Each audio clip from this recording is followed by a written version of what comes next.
Bom dia, pessoal. Hoje, terça-feira, 25 de julho de 2023, iniciando mais um panorama. Na sessão asiática, as bolsas fecharam majoritariamente em alta, com autoridades chinesas sinalizando apoio à economia. O principal enviado da China reitera que a China e a Rússia devem impulsionar as comunicações estratégicas. Restrições comerciais da China tiveram pouco efeito sobre o PIB australiano. Já o Japão deverá ter inflação de 1,5% no próximo ano, é um porta-voz do governo em entrevista a Reuters. Segundo a nota, o BOJ se comprometeu a alcançar a meta de inflação de 2% na data mais próxima possível. O governo japonês vê a inflação ficando em torno de 0,7% no longo prazo.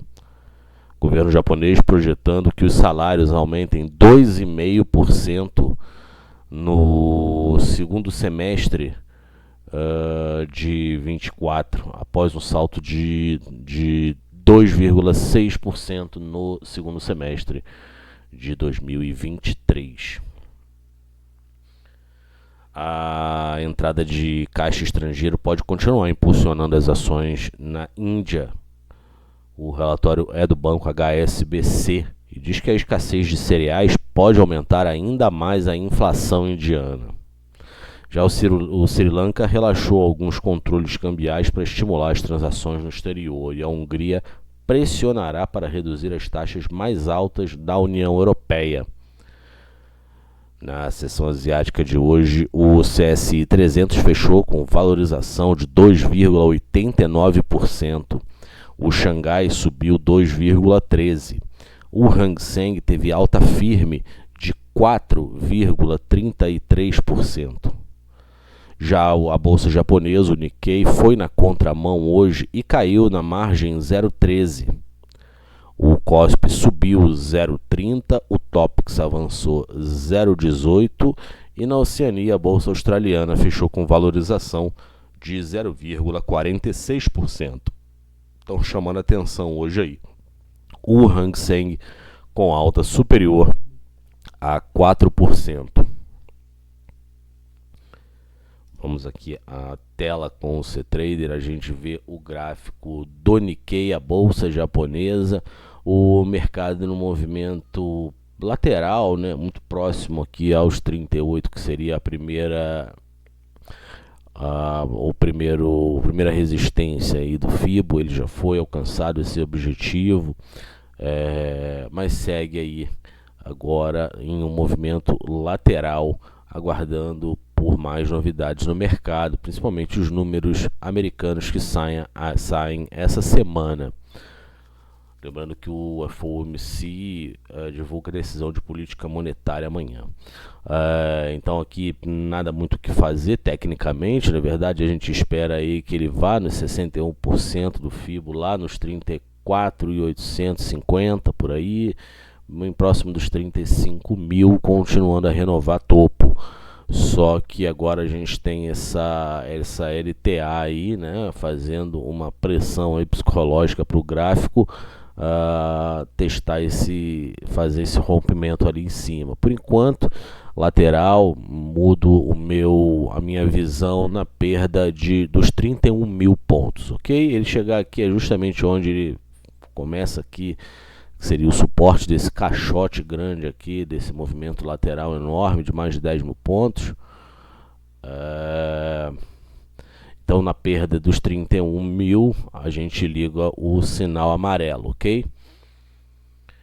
Vamos agora para a sessão europeia. A gente tem as principais bolsas europeias trabalhando com valorização, mesmo que pequena. Os mercados por lá abriram há pouco. O índice alemão DAX sobe 0,03, saiu notícia para ele. A bolsa parisiense avança 0,13. Em Londres, alta é de 0,15. Em Milão, alta de 0,17. Só quem vai na contramão agora do mercado é a bolsa madrilenha, caindo 0,23%. Vamos ao antes de nós irmos trabalhar aqui em cima do gráfico, eu separei alguns highlights aqui na seção europeia, basicamente aí sobre uma pesquisa realizada pelo Banco Central Europeu. Mas antes trago uma notícia do Reino Unido. Operadores, traders reduziram as apostas de aumento do BOE, que é o Banco Central inglês, colocando aí as probabilidades em um pico de inflação de 6%, da taxa de 6%, para 50%, ok? E a pesquisa que eu falei há pouco, divulgada pelo Banco Central Europeu, inicia dizendo que os bancos esperam um declínio muito menor na demanda por crédito das empresas no terceiro trimestre. A demanda das empresas por crédito caiu para o nível mais baixo desde que a pesquisa começou em 2003. Bancos da zona do euro apertaram ainda mais os termos e condições no segundo trimestre de 2023. Os bancos esperam um aperto líquido mais moderado em empréstimos a empresas no terceiro tri, inalterado no crédito à habitação. 14% dos bancos, 14% líquido dos bancos da zona do euro apertaram os padrões de crédito no segundo trimestre de 2023. Esse número foi de 27% no primeiro tri de 23. O aperto líquido acumulado desde o início de 2022 foi substancial, segundo a pesquisa, e revela que a demanda por hipotecas e crédito ao consumidor também diminuiu. A demanda por empréstimos corporativos caiu muito mais do que os bancos esperavam. Na tela agora tem a bolsa alemã. Enquanto vocês observam o gráfico aqui da bolsa alemã, eu digo que por lá às 5 horas saiu as expectativas de negócio na Alemanha para o mês de julho. O número veio em linha com o esperado, aguardava-se 83,4, o número veio 83,5, 83 pontos e meio em linha. Já a avaliação da situação atual para July, 93 pontos era o esperado, veio abaixo do consenso, 91,3 pontos. E o índice IFO de clima de negócios na Alemanha para julho também desapontou, o esperado era 88 pontos, o número veio 87,3 pontos. A bolsa alemã opera com alta marginal agora. Nesse momento saiu de 0,03 para 0,06.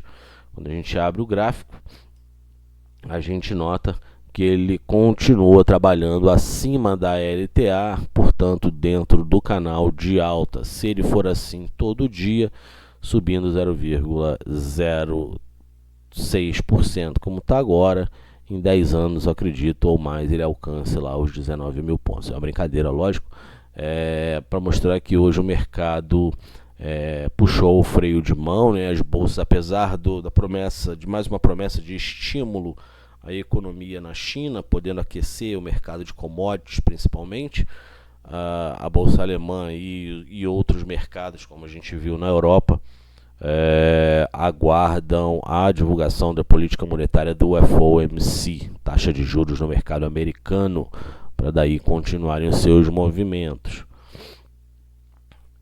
Aqui no Reino Unido o mesmo acontece, tá? É uma alta de 0,16 agora, mas vejam que ele já trabalha de forma bem mais clara acima da LTA. Olha aqui, a gente abre o gráfico, ele já trabalha acima da LTA.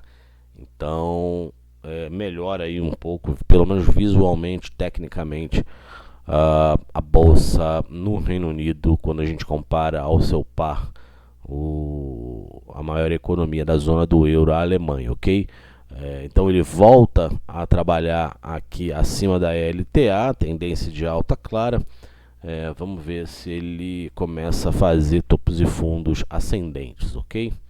Mas é difícil nós darmos alguma definição nesse momento, uma vez que o mercado espera por números de política monetária no mercado americano. Então aqui fica quase um jogo de adivinhação. Se a bolsa em si, se os agentes financeiros não querem tomar risco para nenhum para os lados, nem ficar vendido, nem ficar comprado em uma escala muito grande na sessão de hoje, a gente entende que é melhor aguardar, assim como eles estão aguardando, é melhor aguardar junto com eles o posicionamento do mercado americano, ok? Por falar em mercado americano, a gente tem o prédio Nova York rodando em terreno positivo. O S&P futuro sobe 0,01. Olha o quão positivo está o S&P futuro aí. Se nem o S&P está andando, você imagina as outras bolsas, não é verdade? O Dow Jones no futuro sobe 0,34 e o Russell avança 0,19. O VIX tem valorização de 0,22, porém voltou a trabalhar abaixo dos 14 pontos. Nesse momento, para o VIX, sai negócio 13,94. Deixa aqui, vamos ver. A gente não tem nada de relevante para o mercado americano. Dá uma olhada aqui na agenda deles hoje. Às 9 horas e 55 minutos, índice Redbook. E às 10 horas, índice de preços de imóveis. O número sai às 10 horas. Às 11 horas, a gente vai ter confiança do consumidor, leitura para julho. Consenso no mercado 111,8 pontos, confiança do consumidor, às 11 horas da manhã. E pelo mercado americano é isso. Então a gente vai ver o mercado aí com o pé no freio na sessão de hoje, salvo exceção se sair algum highlight aí no meio do pregão, ok? Ademais, a gente deve ver o mercado com um ritmo mais lento nos negócios por conta da decisão de política monetária. Vamos falar agora sobre as commodities. O JP Morgan recomendou aumentar a alocação em commodities, como eles dizem, subestimadas. Por exemplo, gás natural, produtos agrícolas, petróleo, ouro. E o JP assinala que isso seria uma oportunidade tática. As projeções do PIB para os Estados Unidos, Europa e Japão são importantes para o banco, que vê boas perspectivas para os preços do gás natural nos Estados Unidos. Além disso, o preço do petróleo está menos influenciado pelo dólar atualmente, segundo o JP. No entanto, o banco reduz as previsões do gás natural na Europa devido ao congestionamento de armazenamento. Sobre a guerra na Ucrânia, o trigo atinge máxima de 5 meses após ataque russo a porto na Ucrânia. A região de Odessa ali continua sendo bombardeado. Na semana passada já foram mais de 60 mil toneladas de grãos que foram perdidos com os ataques. Então a gente segue observando nesse momento. O trigo tem um recuo técnico, aí uma realização de lucro de quase 1,5%. Isso ocorre para todas as commodities. As agrícolas, por exemplo, o milho caiu 1,55%, a soja recua 1,17%. Já o arroz cai 0,31%. E o açúcar caindo 7,76%. É um ajuste técnico, uma vez que os conflitos e as tensões na região ali de navegação do Mar Negro segue sobre ataque da Rússia. A gente tem o petróleo caindo 0,53, agora 78,33 o barril, esse é o WTI. Já para o Brent a gente tem uma leve queda de 0,3, 82,49 sai negócio no barril do Brent. O gás natural americano sobe 0,89, 2,70, e a gasolina cai um pouco mais de 1%, com o óleo de calefação também recuando 0,87. Na Europa, o gás, a referência, cai 0,56%. Falando sobre as metálicas, o ouro sobe 0,39%, também muito na expectativa aí da decisão de política monetária americana. O ouro sai negócio a 1.962 dólares a onça Troy. A prata sobe mais, ele 0,93%, 24,59 a onça. O cobre Nesse momento o cobre subindo 1,2%, 3,89. Agora a gente observa tantas energéticas, ou melhor, as metálicas subindo e as energéticas nem tanto, apesar de também a China fazer preço direto. Hoje, com a sinalização de mais incentivos em Pequim, a gente vê as commodities metálicas reagindo um pouco mais forte, tá? Vamos aqui ao gráfico. Desse aqui é o gráfico do Brent. Deixa eu trazer esse camarada mais para cá. Quando a gente abre aqui a janela, a gente observa que existe aí a clara tentativa na continuidade de preços mais fortes, ok?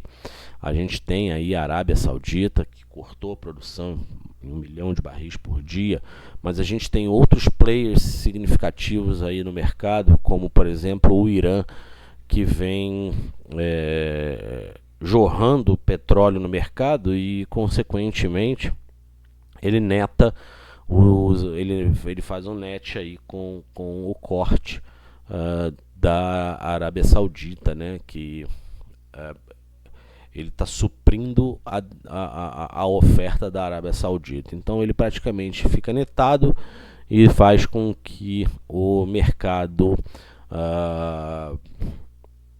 continue aí bastante lateral. Mas quando a gente pega no curto prazo, a gente vê que no início do mês passado, de junho, o mercado engatou uma leve tendência aí, apesar de ainda estar encaixotado, mas a gente vê que o mercado engatou uma leve tendência e busca aí aquele patamar onde foi difícil o rompimento, que está ali dentro dessa linha amarela. Observem lá na região perto de $88 o barril. Lembrando que os players deram aí targets finais para 2023 e 2024 bem dentro desse caixote aí. Então, na teoria, daqui até o final do ano, quando a gente observa o call dos players de commodities, a gente vê que o petróleo não vai muito longe, salvo exceções, se houver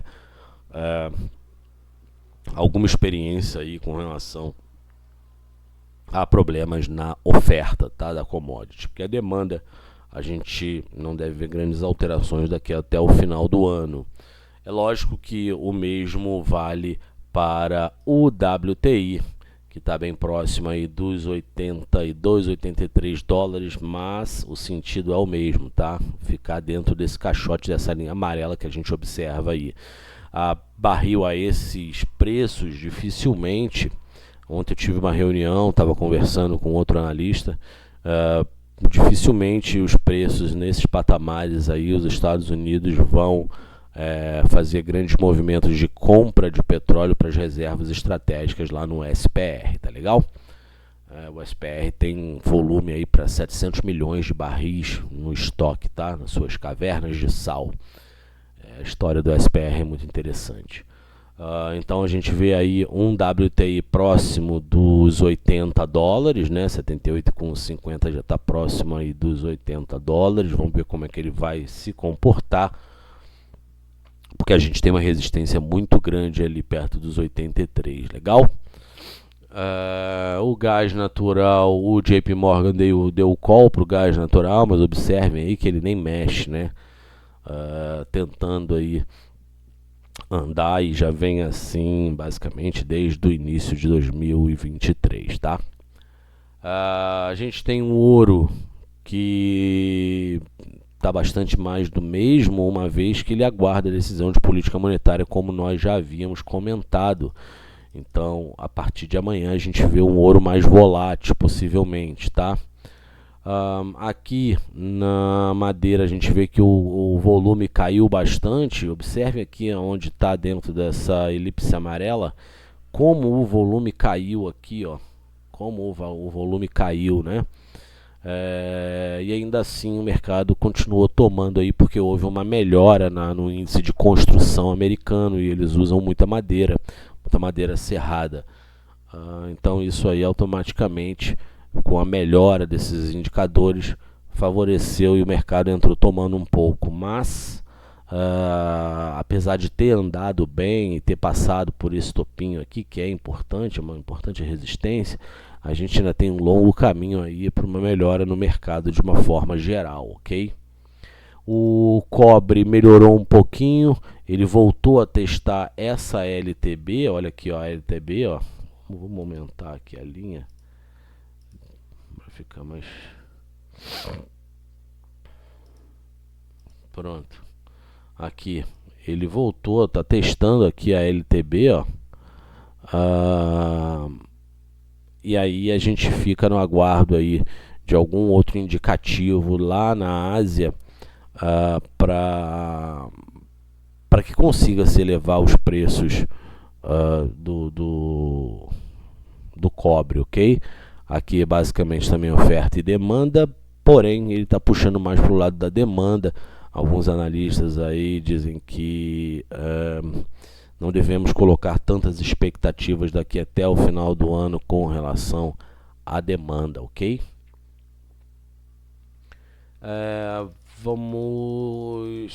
Vamos para o milho. O milho continuou na sessão de ontem um movimento de alta. A gente teve aí a continuidade, como eu havia dito, de ataques aos portos ucranianos, né? Então acaba interrompendo o escoamento da produção.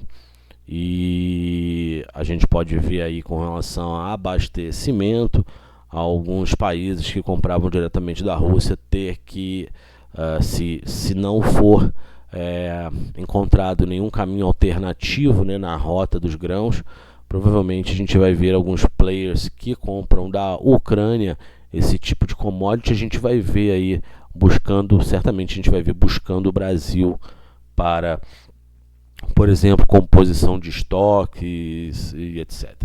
Então a gente vai ver essa guerra na Ucrânia, de certa forma, apesar de estar na iminência de causar inflação, nós voltarmos a observar a inflação nos alimentos, de certa forma pode acabar ajudando a balança comercial brasileira com as exportações do cereal. Então a gente continua monitorando o mercado por lá.